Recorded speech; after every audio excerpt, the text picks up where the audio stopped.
Normally, we sing this towards the beginning of the Torah service. Please feel free to sing along with me.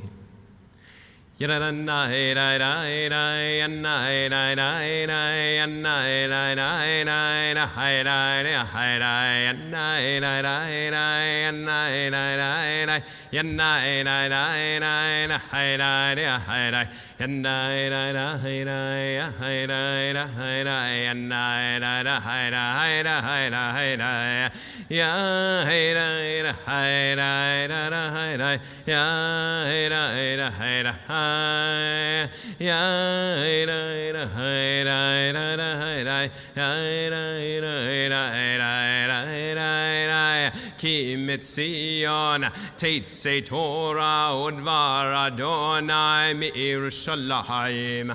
Ki mitzion teitze Torah udvar Adonai mi'Yerushalayim. Baruch shenatan Torah li'amo Yisrael b'hikdushato. Ya hey da hey da hey da ya hey da hey da hey da ya hey da hey da hey da hey da ya hey da hey da hey da hey da. Good Yantiv, everyone. That song that we just sang speaks about Torah coming out of Zion. Now, normally when I think about Torah coming out of Zion, I tend to focus on Torah and on Jewish learning. But today, I want to focus on Zion. Zion is where we are from, and it is vital that we reclaim our connection to Zion. We have the right to be proud of who we are, to be proud of our deep connection to Eretz Yisrael, to the land of Israel. When we sing the verse about Torah coming out of Zion, we can consider the robust physical connection between our people, Am Yisrael, and the land of Israel. Archaeology has unearthed amazing connections. Torah and Judaism are found right there in the land of Israel, sometimes just underneath the surface, sometimes in caves unentered for thousands of years. One of the most famous finds is that of the Dead Sea Scrolls. Here in the land of Israel are the texts of our Tanakh, our Jewish Bible, that were written over 2,000 years ago. The Torah that we have been carrying with us throughout the diaspora, whether we were in Yemen, Egypt, Iraq, Russia, France, or even Ohio, this Torah is our heritage and our people's guiding text and is literally coming out of Zion. In addition to ancient Torah scrolls, there are numerous artifacts from the time of the Bible, including a reference to Beit David, the house of David, the palace of Davidic kings right in Jerusalem, clay seals with the names of people found right in the Bible, and 2 tiny silver scrolls containing the priestly blessing. The blessing used by Kohanim to bless the people back in biblical times and up to our day. The blessing we have used to bless our children throughout the ages, and the blessing that our Kohanim will give us right here in Shul at the end of our Musaf service. Here again, Torah is literally coming out of the ground of Israel. Through archaeology, we have also found the life-saving tunnel of King Hezekiah, bringing water to our ancestors in Zion when they were besieged by the Assyrian army. During that siege, the commander of the Assyrian army yelled at our ancestors in their language so that they would understand him. The language was called Yehudit. Yehudit. Yehudi is a Jew. So the language that he needed to use to talk to our ancestors was Yehudit, or Jewish. What we now call Hebrew, the language used by our people for millennia, was simply called Jewish during that time. And texts with our language are all over the land of Israel. Our language, the language that we have taught our children from generation to generation, is literally springing up from the land. And what about us? Do we come from the land? Based on numerous genetic studies looking at genetic material from dozens of skeletons from the land, it is very, very clear that we come from the land of Israel. Iranian Jews have the highest percentage of genes in common with the earlier people of the land, around 90%. But even Moroccan and Ashkenazi Jews have between 70 and 60% in common. It should be abundantly clear that we come from Zion. Ki mitzion teitzei Torah, our history, our family heirlooms, our language, even our genes are literally coming out of the ground of Zion. We are from Zion, and amazingly, we have returned to Zion. Our people, Am Yisrael, the people of Israel, are from the land of Israel. We are indigenous to the land. Yet due to invasions from the Assyrians, Babylonians, Greeks, Persians, and Romans, our people were scattered. Yes, there were always some Jews in the land, but the majority of our people spent 2,000 years away from our home. And yet, despite the distance, we have returned from the four corners of the earth. We should never take this for granted. Nothing like it has happened in all of history. Yes, there were some 50,000 Jews who returned home when the king of Persia, Cyrus the Great, allowed us to return home. And there have subsequently been thousands of Jews at a time who have returned from various places. But never before have we seen the great return of our family from Morocco, Yemen, Ethiopia, Iran, France, Russia, and numerous other places across the globe, including from the United States. The return of our family from across the globe is almost unfathomable to me. It is a miracle. How could this occur? Our people have lived with this dream for thousands of years. Throughout the Tanakh, we find the words of our prophets who spoke of a time when we would return to Zion. When Daniel was exiled to Babylon, he would open his window and pray toward Jerusalem. We have followed this practice, and our hearts and minds have been turned toward Jerusalem throughout the millennia. Rabbi Yehuda Halevi wrote, "I am in the west, but my heart is in the east."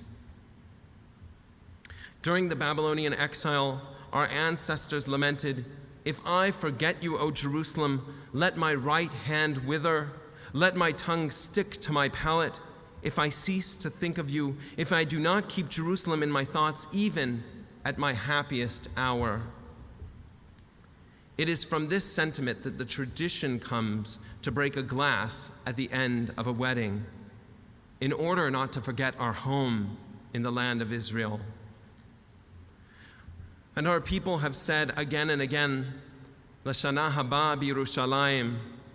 We have said next year in Jerusalem at the end of our Seders, and we say next year in Jerusalem at the end of Yom Kippur as the concluding prayer of our high holy days. The modern movement of Zionism may have been fathered by Theodor Herzl, but Zionism itself, the call to return to our homeland, is an essential part of Judaism, passed down from our prophets to our ancestors and to us here today.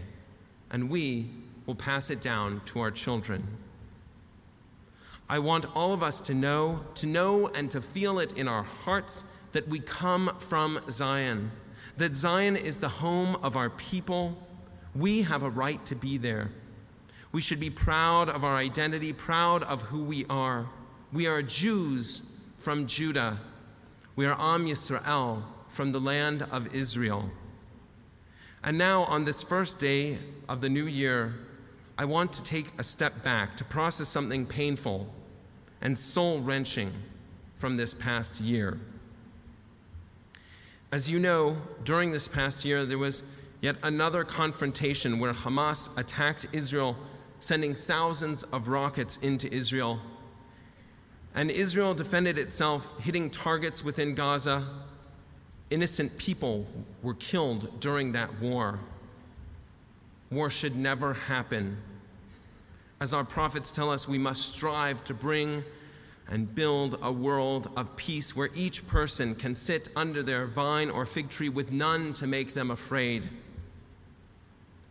But it is not the war, and it is not the related politics that I want to focus on today. Rather, I want to focus on something that touches the soul of our generation and the generation of our children.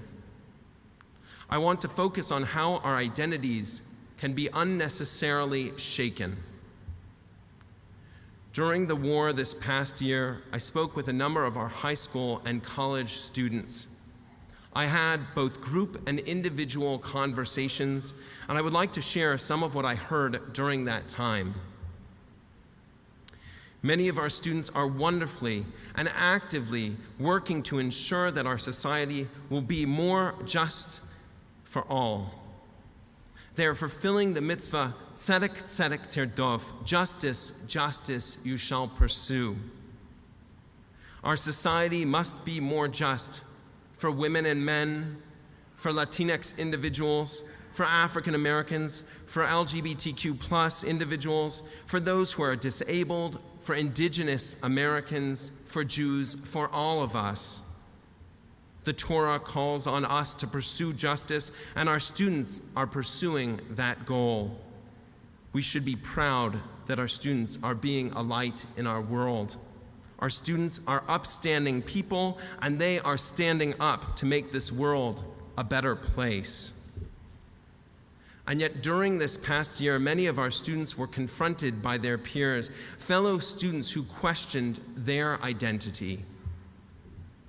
During the war this past year, one of our students was asked, "Why are you attacking the people of Palestine?" There are a number of problematic assumptions with this question. Our student was certainly not attacking the people of Palestine. Somehow, this other student conflated a Jewish student from Ohio with their perception of the Israeli army. They were also ascribing tremendous amount of power to our student. What was the connection between our student and this war between Hamas and Israel? It was simply that our student was Jewish. During that time, a number of our students were confronted in ways they have never been confronted about their identity. They were questioned about their relationship with Israel, and they were questioned about their relationship with Zionism. How is one to withstand this questioning? One thing that can help is knowledge, and our students sought to learn more. There is a lot to learn, and this learning need not be to defend or to debate, but to have a deeper understanding for ourselves, to have a deeper understanding so that we might be more comfortable being who we are. Israel is a core value of Adath Israel. And under this onslaught of attacks, some of our students were questioning their very relationship to Israel and to Zionism. And this is where I was deeply, deeply pained. What does it mean if our students are questioning Israel, are questioning Zionism? I want to be very clear that I'm not talking about questioning Israel's policies or certain moves by its politicians. We are certainly allowed to think critically and question the actions of governments. In Judaism, we have a long tradition of doing so. The prophets of Israel certainly spoke about the actions of the leadership in their times. Sometimes they praised it, sometimes they spoke out against it. The grandmother, the Savta, of my spouse Talia was an ardent Zionist. She made sure that her family would always stand at attention with back straight and arms down whenever singing Hatikva. And yet at times, she would certainly question the actions of the government. What real Israeli wouldn't? I love the United States, and I hope you do too. I am a proud American. But love of our country does not mean that each of us supports all its policies, but it does mean that there is a bedrock support for the United States and the ideals for which it stands. So too, love of Judaism and love of Israel does not mean that each of us must love every aspect of Judaism or support every policy of Israel, but it does mean that we have pride in being Am Yisrael and a bedrock support for Israel. For some of our students, this is what was under question. It was not simply a case of asking questions about policy. There were deeper questions, hitting right to the soul, questioning core identity. Are we okay being who we are? Do we as Jews have the right to exist? Does Israel have the right to exist? It is this question that pains me so. This is a soul question. There is a phenomena at universities across the nation where Jews are being questioned, where Zionism is being questioned. It is being made into something that it is not. Zionism is being defined by the enemies of Israel rather than by Zionists. No people should have their identity defined by others. Should a racist define what it means to be African American? Should someone who is homophobic define what it means to be LGBTQ+? Should an anti-Semite define what Judaism is and what Zionism is? We should define Zionism for ourselves. Zionism is the hope and the dream of our people to self-determination in our homeland, in the land from which we have come. We are from the land of Zion, and for thousands of years we have longed to return to our homeland. This is our Jewish dream, found in the pages of our Jewish Bible and found in our daily prayer books. This dream has been on the lips of our people every single day for thousands of years. As Herzl said, Im tirtzu zo lo agada, if you will it, it is no dream. Zionism is no mere dream. This longing to return is an inherent part of Judaism. It is bound to our Jewish neshama, our Jewish souls. And yet in our day, we and our children may be questioning it. With so many negative comments about the word Jew and about the word Zionist, it is hard not for it to seep in. It is difficult not to internalize that hate. We and our children need to learn. We need to internalize that we have every right in the world to be in the land of Israel. We have a right to exist. We have a right, like any other people, to self-determination on our homeland. This is not to say that others don't also have a right to be there.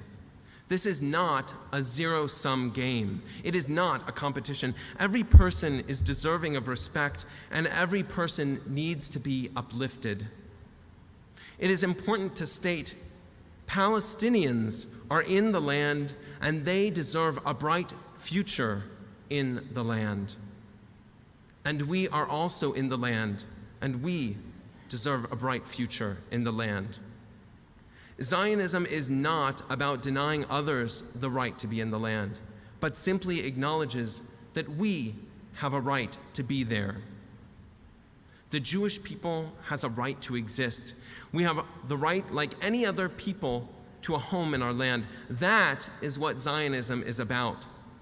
I want us to reclaim and embrace our identity as Jews. I want us to say proudly, I am a Jew. And I want us to reclaim and embrace our identity as Zionists. I want us to say proudly, I am a Zionist. These words are used pejoratively by those who hate. But that must not daunt us from being who we are. We, like any other people, have a right to a place in this world, and we should be proud of who we are. This year, this Rosh Hashanah, I ask that we deepen our Jewish identity and our relationship with Israel, and that we share that connection ledor vador, from generation to generation. The Israel Engagement Committee has wonderful programs planned for this year, and on Yom Kippur, right after services, they are putting on a program featuring our congregants and their families' connections with Israel from generation to generation. This year, let us make a commitment to strengthen our Jewish and Zionist identity. Let us work to let go of the negative influences causing us to doubt ourselves and our identities. Like tashlich, let us throw them away. And then let us lift our heads so that we may proudly say, "The people of Israel lives. Am Yisrael Chai." Shana Tova U'Metuka. I wish everyone a good and sweet new year.